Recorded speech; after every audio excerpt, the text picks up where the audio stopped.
ইস্তেমার মাঠে রক্ত ঝরাইছিলে, আলেমরা কিছু বলে নাই, ধৈর্য আছে এই জন্য। আবার মারলে, আবার রক্ত ঝরালে, জালেম হয়ে গেলে, জালেমকে আল্লাহ তাআলাও ছাড় দেন না, জুলুম আল্লাহ তাআলা বরদাস্ত করেন না। হ্যাঁ, মজলুম হইতে হইতে শেষ সীমানায় যখন পিঠ লেগে যায়, তখন আসে হলো জিহাদ ফি সাবিলিল্লাহ, প্রতিশোধ নেওয়ার পালা। তখন আসে প্রতিশোধ গ্রহণ করার পালা। মুসলিম দেশে টুপি দাড়িওয়ালা এদের মধ্যে এই প্রতিশোধের এইটা কাম্য নয়। এ কারণে সরকারের দায়িত্ব, যারা জুলুম করতেছে তাদেরকে উপযুক্ত বিচার করুন। জালেমকে প্রশ্রয় দিবেন না। জালেমকে প্রশ্রয় দিলে আল্লাহ নারাজ হয়ে যায়, গজব চলে আসে, গজব আসে, আল্লাহ নারাজ হয়। সুতরাং আমার ভাইদের রক্তের বিচার চাই, ইস্তেমার রক্তের বিচার চাই। সরকারের কাছে বলি, জালেমদেরকে গ্রেফতার করুন, বিচার দিন। আমরা বিচার চাই। আমরা ধৈর্য আছে, আমাদের শৃঙ্খলা আছে, আদর্শিক জীবন আছে। এদেশের আলেম ওলামারা কারোর সাথে রক্তের রাজনীতি করে না, রক্ত নিয়ে ছিনিমিনি তারা খেলে না। তারা দেশের মানুষের ঈমান রক্ষার আন্দোলন করে, তারা দেশের মানুষের আমল রক্ষার জন্য দাঁড়ে দাঁড়ে ঘুরে। তারা হলো উলামায়ে কেরাম। সুতরাং আলেমদেরকে প্রতিপক্ষ ভাবার কোনো সুযোগ নেই। আলেমরা প্রতিপক্ষ না, আলেমরা হলো জাতির সংকটের সময়ে সুস্থ সমাধান দেওয়ার ইলমি অধিকার সংরক্ষণকারী জামাতের নাম। কারণ নবী আর আসবে না, নায়েবে নবীরাই জাতিকে পথ দেখাবে। আজকে এখানে আমির হেফাজত হাজির রয়েছেন, যোগ্য উলামায়ে কেরাম হাজির রয়েছেন, এদেশের কোটি যুবকের রাহবার শেখুল হাদিস ইবনে শেখুল হাদিস আল্লামা মামুনুল হক এখানে উপস্থিত রয়েছেন। আমরা মুরব্বীদের কাছ থেকে যে দিক নির্দেশনা পাই সেটাই আমাদের চলার পথ। কিন্তু আমরা আবেদন জানাই, সেটা হলো জুলুম করবেন না। আল্লাহ পাক জুলুম বরদাস্ত করে না। তাহলে তাবলীগ তো দূরের কথা, যদি আল্লাহ নারাজ হয়ে যায়, মুবাল্লিগ শব্দ আওয়ামী লীগ যেমন বলা যায় না, মুবাল্লিগও পরে বলতে পারবেন না। আল্লাহ নারাজ হয়ে গেল। জাতি আপনাদের কাছ থেকে এটা আশা করে, জাতি আপনাদের কাছ থেকে আশা করে ধৈর্য, সবর, সহ্য। নবী পাকের শুধু দাড়ি আর টুপির সুন্নাত না, নবী পাকের ধৈর্যের সুন্নাত, নবীর ধৈর্যের সুন্নাত কাজ করবেন, নবীওয়ালা কাজ। আর নবীজির আদর্শিক জীবন থেকে দূরে থাকবেন, এটি কাম্য না। সুতরাং জুলুম করব না ইনশাআল্লাহ। আমরা জালেম হব না ইনশাআল্লাহ, মজলুম হব, জালেম হবে না। কিন্তু মুরব্বীরা যদি কোনো আহ্বান করে, ডাক দেয়, জীবন দিয়ে হলেও সে আহ্বান এবং সে দাবিকে পূরণ করার জন্য রাজপথে দাঁড়াইতে কাফন পরে তৈয়ার আছেন তো ইনশাআল্লাহ। আল্লাহ তাআলা সবাইকে কবুল আর মঞ্জুর করুন এবং আল্লাহ পাকের ধরপাকড় থেকে আমাদেরকে আল্লাহ তাআলা হেফাজত করুন। এখন আমাদের মজলিসে আলোচনা করবেন শেখুল হাদিস ইবনে শেখুল হাদিস আল্লামা মামুনুল হক সাহেব। উনি ওনার সিদ্ধান্তমূলক বক্তব্য পেশ করবেন। তাই আমি আমার বক্তব্যকে লম্বা করে ওনার বক্তব্যের সময়কে কর্তন করতে চাই না। আমি আমার উত্তরার সকল তালেবানে ইলমে নবুওয়াত তথা উলামায়ে দ্বীনদেরকে বলবো, হিকমত ও ধৈর্যের সাথে পথ চলার জন্য তৈয়ার আছি তো ইনশাআল্লাহ, তৈয়ার আছি তো ইনশাআল্লাহ। আমরা মুরব্বীদেরকে মানি, আমরা আমির মানি। যারা বলো আমির মানো, তারা আমির মানো না। তোমাদের আমির কি বলেছে দেশের আলেমদেরকে মারতে, ঘুমন্ত মানুষকে হত্যা করতে? তাহলে সে আমির নয়, সে আমির নয়। আমরা আমির মানি। আমরা আমাদের মুরব্বীদের হুকুমের বাইরে এক কদম চলি না, আলহামদুলিল্লাহ। সুতরাং মুরব্বীরা যেদিকে নিবেন, যা বলবেন তা অনুসরণ করতে তৈয়ার তো ইনশাআল্লাহ। সর্বোচ্চ ত্যাগ যদি দিতে হয়, ত্যাগ দিতেও রাজি তো ইনশাআল্লাহ। আল্লাহ তাআলা সবাইকে কবুল আর মঞ্জুর করুন, আমিন। আল্লাহ পাক শুধুই মাত্র দুশমনকে ধরেন না, কখনো কখনো আল্লাহ তাআলা নিজের লোকদেরকেও ধরেন। নিজের লোকদের ত্রুটির কারণে আল্লাহ তাআলা নিজের খাস বান্দাদেরকেও কখনো কখনো ধরেন। যুদ্ধের ময়দানে সাহাবায়ে কেরামের একটি সুন্নতের আমলের ত্রুটির কারণে আল্লাহ তাআলা সাহাবায়ে কেরামদেরকে ধরেছেন এবং সাহাবায়ে কেরাম কাফের মুশরিকদের হাতের মার খেয়েছে। আমলি নুকসানের কারণে আল্লাহ পাক গুসসা হন। যে যত বেশি আকরাব হয়, নিকটতম হয়, তার ছোট ছোট বিষয়গুলো তত বেশি নজরদারি হয়। মুমিনরা আল্লাহ পাকের নৈকট্যশীল কাফেলা, সুতরাং তাদের জিন্দেগির কোনো ভুল এটা তাদেরকে ধরে ফেলবে। আমলি নুকসানের কারণেও ধরপাকড় হয়। এ কারণে আমাদের বুজুর্গরা, আমাদের আকাবিররা, ওনারা আমলি নুকসান, এক জাররা নুকসান নিজেদের হোক এটা কখনো হতে দেন নাই। খুব সূক্ষ্ম নজর এবং সচেতন দৃষ্টির মাধ্যমে তারা তাদেরকে সর্বোচ্চ ছোট ছোট আমলের নুকসান থেকেও হেফাজত করেছে। এ কারণেই আমাদের আকাবিরদের উপরে আল্লাহ পাকের মদদ নুসরত শামিলে হাল ছিল। আমাদের জিন্দেগি, সামনের জিন্দেগি, আমাদেরই আমলের নুকসানের কারণে আল্লাহর পক্ষ থেকে ইমতিহান আসে। কুল্লু নাফসিন বিমা কাসাবাত আইদিন নাস, যা মানুষ কামাই করে ওইটাই মানুষের কাছে আসে। এ কারণে মুমিনের জিন্দেগিতে সর্বোচ্চ সচেতন দৃষ্টি, সজাগ দৃষ্টি, যেন তার এমন কোনো ভুল ত্রুটি না হয় যেই ত্রুটির কারণে আল্লাহর পক্ষ থেকে ধরপাকড়ের শিকার হইতে হয়। আল্লাহ পাক জালেমদেরকেও ছাড়েন না। আর আল্লাহ যখন ধরেন, আল্লাহর ধরা বড় শক্ত ধরা হয়। ইন্না বাতশা রাব্বিকা লাশাদীদ। যার খুব কাছের দৃষ্টান্ত হলো শেখ হাসিনা ও আওয়ামী লীগ। তাদের জুলুমকে আল্লাহ তাআলা বরদাস্ত করেন নাই।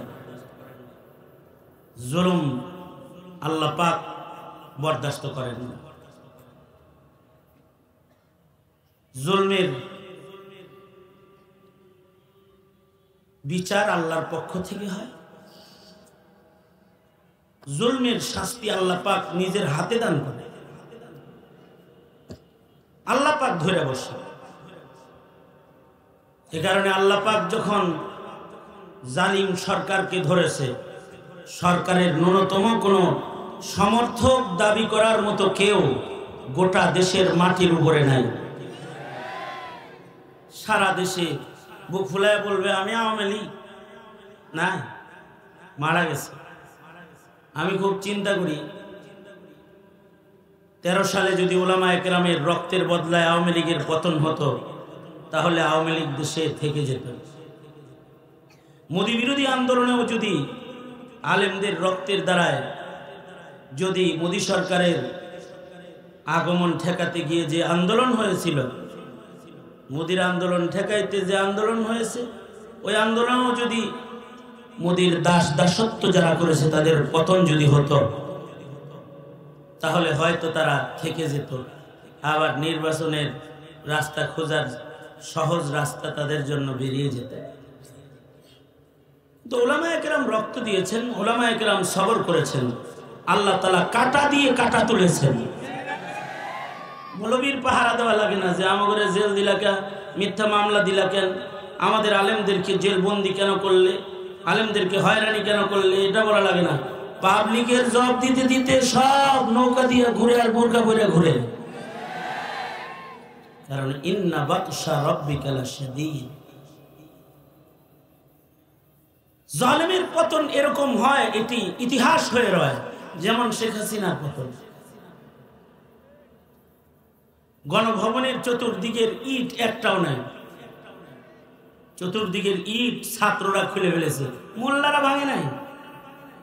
মৌলবীরা তো নায়েবে নবী, তাদের ধৈর্য আছে, তারা সরওয়ারে দু আলম নবীর তাইফের সুন্নতের উপরেও আমল করা জানে।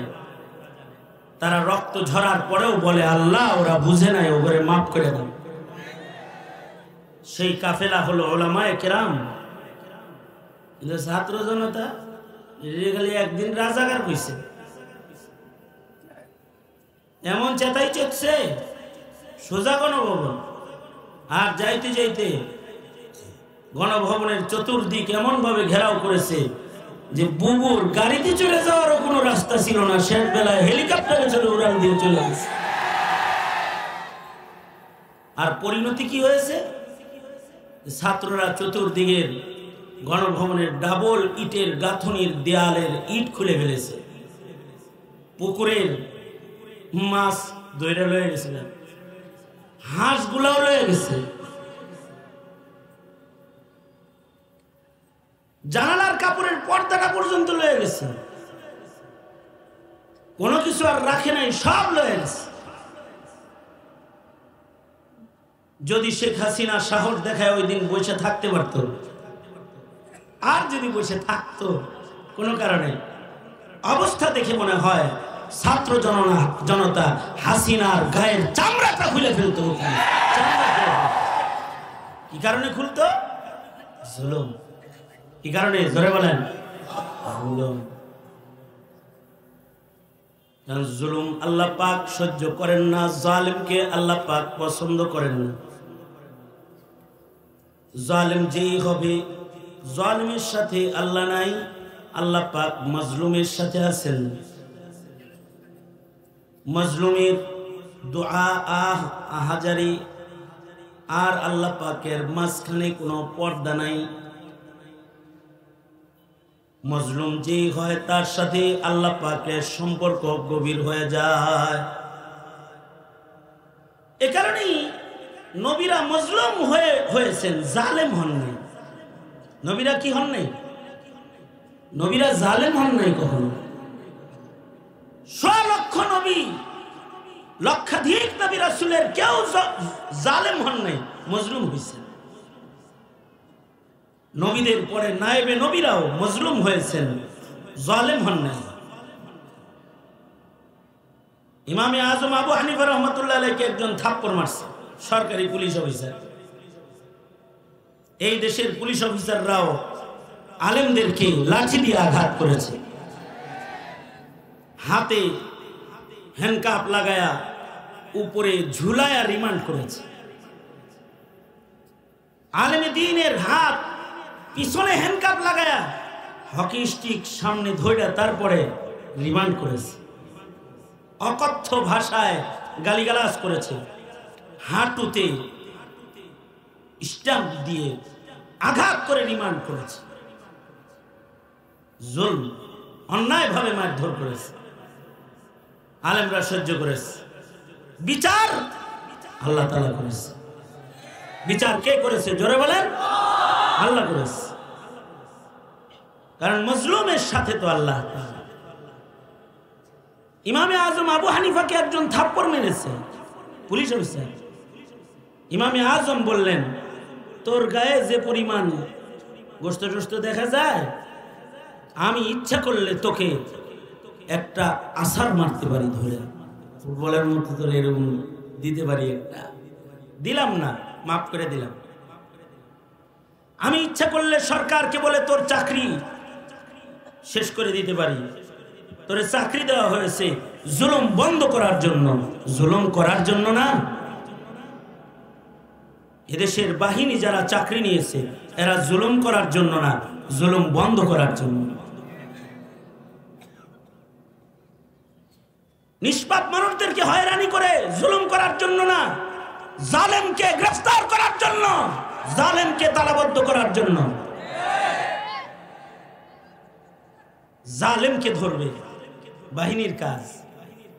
জালেম যেই হোক জালেম যদি দেশের রাজা হয়, দেশের বাদশাহ যদি জুলুম করে, জালেম যদি প্রধানমন্ত্রীও হয় সেও যদি জুলুম করে, জালেম যদি এদেশের প্রধান উপদেষ্টাও হয় সেও যদি জুলুম করে, বাহিনীর অধিকার আছে জালেমকে পাকড়াও করার, গ্রেফতার করার, শাস্তির মুখোমুখি করার। এজন্যই বাহিনী জালেম ধরার জন্য। কিন্তু আজব জমানা, এখন বাহিনী জালেম ধরে না, মজলুম ঠেকাও, মজলুমদেরকে পাহারা দাও, আর জালেমদেরকে উন্মুক্ত ঘোরার সুযোগ দাও না। আল্লাহ তাআলা এটা বরদাস্ত করেন। পুলিশ অফিসার থাপ্পড় মারছে হযরত ইমামে আজম আবু হানিফাকে। ইমামে আজম বলে, ইচ্ছে করলে তোর ব্যাপারে নোটিশ করে তোর চাকরি শেষ করে দিতে পারি, দিলাম না। ইচ্ছে করলে বাদশার কাছে বিচার দিয়ে তোকে প্রতিশোধ নিয়ে আর একটা থাপ্পড়ও আমি মারতে পারি, কিসাস নিতে পারি, নিলাম না, মাফ করে দিলাম। ইচ্ছা করলে জায়নামাজ বিছায়া তোর জন্য শেষ রাত্রিতে বদদোয়া করতে পারি, কিন্তু বদদোয়াও করলাম না। ময়দানে মাহশারে জুলমের বিচার যেদিন আল্লাহ তাআলা করবেন, সেদিন আমি আল্লাহর আদালতে তোর ব্যাপারে নালিশ করার ক্ষমতা সংরক্ষণ করি, কিন্তু তোকে খুশখবরি শোনাচ্ছি, আমি তোর ব্যাপারে আল্লাহর আদালতেও কোনো নালিশ করব না। তোকে আরেকটা সুখবর শোনায় দিচ্ছি, তুই যদি তোর ঈমান নিয়ে কবরে যাইতে পারস আর আমি যদি জান্নাতে যাই, তাহলে তুই আমাকে মজলুম বানায়া মকবুল বানাইছস, দোয়া কবুল করার কবুল দোয়া করার সুযোগ দিছস, এর পুরস্কার হিসেবে আমি তোকে শাফাত করে জান্নাতে নিয়ে যাব, তুই যদি ঈমান নিয়ে যেতে পারস। কারণ মুহাম্মদুর রাসূলুল্লাহ সাল্লাল্লাহু আলাইহি ওয়াসাল্লামের নায়েব। এই কারণে এদেশের আলেমদের অনেক ধৈর্য, এদেশের আলেমদের ধৈর্য আছে বিধায়ী একবার ইস্তেমার মাঠে রক্ত ঝরাইছিলে আলেমরা কিছু বলে নাই, ধৈর্য আছে এই জন্য। আবার মারলে, আবার রক্ত ঝরালে, জালেম হয়ে গেলে, জালেমকে আল্লাহ তাআলাও ছাড় দেন না, জুলুম আল্লাহ তাআলা বরদাস্ত করেন না। হ্যাঁ, মজলুম হইতে হইতে শেষ সীমানায় যখন পিঠ লেগে যায়, তখন আসে হলো জিহাদ ফি সাবিলিল্লাহ, প্রতিশোধ নেওয়ার পালা, তখন আসে প্রতিশোধ গ্রহণ করার পালা। মুসলিম দেশে টুপি দাড়িওয়ালা এদের মধ্যে এই প্রতিশোধের এইটা কাম্য নয়। এ কারণে সরকারের দায়িত্ব, যারা জুলুম করতেছে তাদেরকে উপযুক্ত বিচার করুন, জালেমকে প্রশ্রয় দিবেন না। জালেমকে প্রশ্রয় দিলে আল্লাহ নারাজ হয়ে যায়, গজব চলে আসে, গজব আসে, আল্লাহ নারাজ হয়। সুতরাং আমার ভাইদের রক্তের বিচার চাই, ইস্তেমার রক্তের বিচার চাই। সরকারের কাছে বলি, জালেমদেরকে গ্রেফতার করুন, বিচার দিন, আমরা বিচার চাই। আমরা ধৈর্য আছে, আমাদের শৃঙ্খলা আছে, আদর্শিক জীবন আছে। এদেশের আলেম ওলামারা কারোর সাথে রক্তের রাজনীতি করে না, রক্ত নিয়ে ছিনিমিনি তারা খেলে না, তারা দেশের মানুষের ঈমান রক্ষার আন্দোলন করে, তারা দেশের মানুষের আমল রক্ষার জন্য দাঁড়ে দাঁড়ে ঘুরে, তারা হলো উলামায়ে কেরাম। সুতরাং আলেমদেরকে প্রতিপক্ষ ভাবার কোনো সুযোগ নেই। আলেমরা প্রতিপক্ষ না, আলেমরা হলো জাতির সংকটের সময়ে সুস্থ সমাধান দেওয়ার ইলমি অধিকার সংরক্ষণকারী জামাতের নাম। কারণ নবী আর আসবে না, নায়েবে নবীরাই জাতিকে পথ দেখাবে। আজকে এখানে আমির হেফাজত হাজির রয়েছেন, যোগ্য উলামায়ে কেরাম হাজির রয়েছেন, এদেশের কোটি যুবকের রাহবার শেখুল হাদিস ইবনে শেখুল হাদিস আল্লামা মামুনুল হক এখানে উপস্থিত রয়েছেন। আমরা মুরব্বীদের কাছ থেকে যে দিক নির্দেশনা পাই সেটাই আমাদের চলার পথ, কিন্তু আমরা আবেদন জানাই, সেটা হলো জুলুম করবেন না। আল্লাহ পাক জুলুম বরদাস্ত করে না। তাহলে তাবলীগ তো দূরের কথা, যদি আল্লাহ নারাজ হয়ে যায়, মুবাল্লিগ শব্দ আওয়ামী লীগ যেমন বলা যায় না, মুবাল্লিগও পরে বলতে পারবেন না, আল্লাহ নারাজ হয়ে গেল।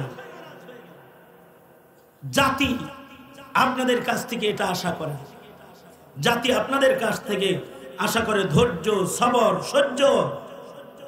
নবী পাকের শুধু দাড়ি আর টুপির সুন্নাত না, নবী পাকের ধৈর্যের সুন্নাত, নবীর ধৈর্যের সুন্নাত কাজ করবেন, নবীওয়ালা কাজ, আর নবীজির আদর্শিক জীবন থেকে দূরে থাকবেন, এটি কাম্য না। সুতরাং জুলুম করব না ইনশাআল্লাহ, আমরা জালেম হব না ইনশাআল্লাহ, মজলুম হব, জালেম হবে না। কিন্তু মুরব্বীরা যদি কোনো আহ্বান করে, ডাক দেয়, জীবন দিয়ে হলেও সে আহ্বান এবং সে দাবিকে পূরণ করার জন্য রাজপথে দাঁড়াইতে কাফন পরে তৈয়ার আছেন তো ইনশাআল্লাহ? আল্লাহ তাআলা সবাইকে কবুল আর মঞ্জুর করুক এবং আল্লাহ পাকের ধরপাকড় থেকে আমাদেরকে আল্লাহ তাআলা হেফাজত করুক। এখন আমাদের মজলিসে আলোচনা করবেন শেখুল হাদিস ইবনে শেখুল হাদিস আল্লামা মামুনুল হক সাহেব। উনি ওনার সিদ্ধান্তমূলক বক্তব্য পেশ করবেন, তাই আমি আমার বক্তব্যকে লম্বা করে ওনার বক্তব্যের সময়কে কর্তন করতে চাই না। আমি আমার উত্তরার সকল তালেবান ইলমে নবুওয়াত তথা উলামায়ে দ্বীনদেরকে বলবো, হিকমত ও ধৈর্যের সাথে পথ চলার জন্য তৈয়ার আছি তো ইনশাআল্লাহ? তৈয়ার আছি তো ইনশাআল্লাহ? আমরা মুরব্বীদেরকে মানি, আমরা আমির মানি। যারা বলো আমির মানো, তারা আমির মানো না। তোমাদের আমির কি বলেছে? দেশের আলেমদেরকে মারতে, ঘুমন্ত মানুষকে হত্যা করতে। তাহলে সে আমির নয়, সে আমির নয়। আমরা আমির মানি, আমরা আমাদের মুরব্বীদের হুকুমের বাইরে এক কদম চলি না, আলহামদুলিল্লাহ। সুতরাং মুরব্বীরা যেদিকে নিবেন, যা বলবেন তা অনুসরণ করতে তৈয়ার তো ইনশাআল্লাহ? সর্বোচ্চ ত্যাগ যদি দিতে হয়, ত্যাগ দিতেও রাজি তো ইনশাআল্লাহ? আল্লাহ তাআলা সবাইকে কবুল আর মঞ্জুর করুন, আমিন। ওয়া আখিরু দাওয়ানা আলহামদুলিল্লাহি রাব্বিল আলামিন। আসসালামু আলাইকুম ওয়া রাহমাতুল্লাহি ওয়া বারাকাতুহু।